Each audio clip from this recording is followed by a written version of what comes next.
All right, well, here's what we got with our little clutch and flywheel and bell housing removal project.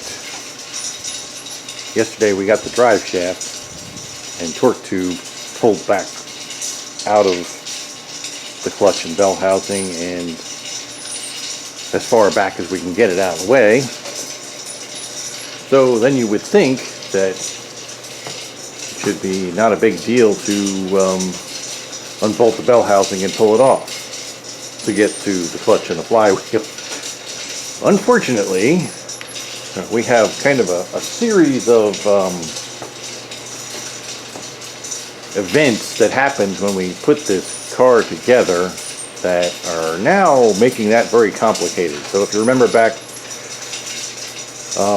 over a year ago, when we put the we're putting the engine together, we put the clutch, well, the bell housing, the flywheel and the clutch onto the engine, and luckily then I test fit the bell housing to the back of the engine, and to my surprise and everyone else's surprise, it didn't fit.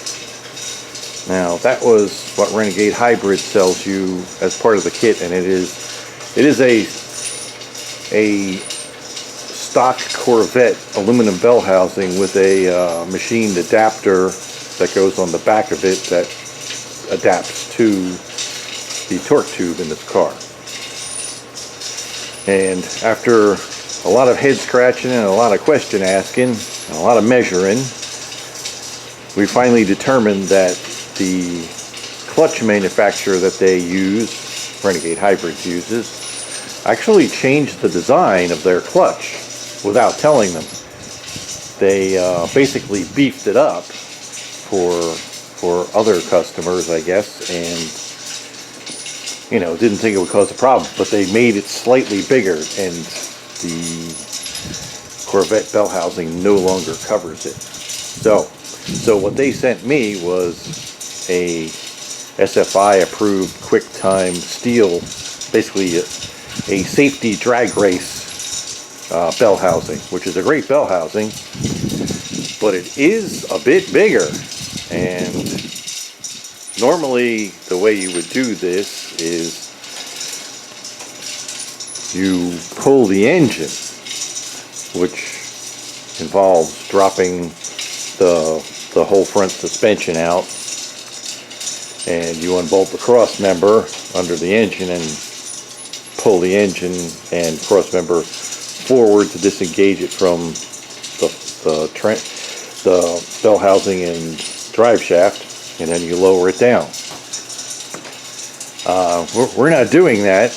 Well, we weren't going to do that since we actually have the transaxle out right now. So the plan was to just pull the drive shaft and torque tube back out of it, which we've done, unbolt the bell housing, and pull the clutch and flywheel off and send them out and have them balanced. But unfortunately, the bell housing will not come out. It is pretty well stuck in there.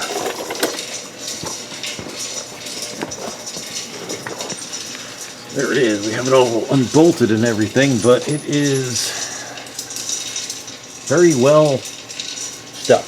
Well, it's not really stuck, but the driver's side is the worst. As you can see, it completely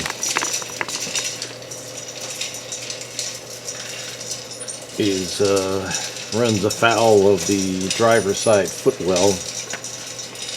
The driver's side footwell is a little bit further forward than the passenger side on this car, so that complicates matters. And the stuff on this side is very tight. The other side is fine, no problem at all, fitment wise. So right now we have the bell housing is, it's unbolted and stuff, and it's basically hanging up on either side here and will not come out. So probably what we're going to have to do is unbolt the suspension back here on both sides, unbolt the cross member, first take the front sway bar off. I mean, hopefully we can get away with just lowering the engine down, I don't know, 4, 5, 6 inches, something like that. That would be nice, but I don't know if we'll get away with that. If we can do that, we'll leave the fuel system hooked up and the cooling system. But if not, then we'll have to, you know, drain the cooling system, take the hoses off the engine, and depressurize the fuel system and pull the hoses off of that. And we probably have to undo some of the cabling and stuff if we have to go that far, but hopefully it will just be a drop down and set it on some blocks and leave it there till we're done getting the clutch and flywheel balanced, and then put it back in and bolt it all back together, and by then we will most likely have the transaxle back, so we'll be ready to put it all back together. And there's a couple little things we need to do when we put it back together, like I'm redoing the oil lines that go to the remote oil filter down here, and we're going to either replace or rebuild that axle. That's the right side rear axle. It's fine. It just has the boots are pretty dry rotted on it, so while it's off, we'll replace the boots at least, just to keep them from failing, you know, a month down the road or whatever. And that's that. But that's about it for this weekend. We're not doing anything else to it today. It's going to sit here till next weekend. Next weekend will be a long weekend because it's Memorial Day weekend, so hopefully we'll get this stuff all done by then.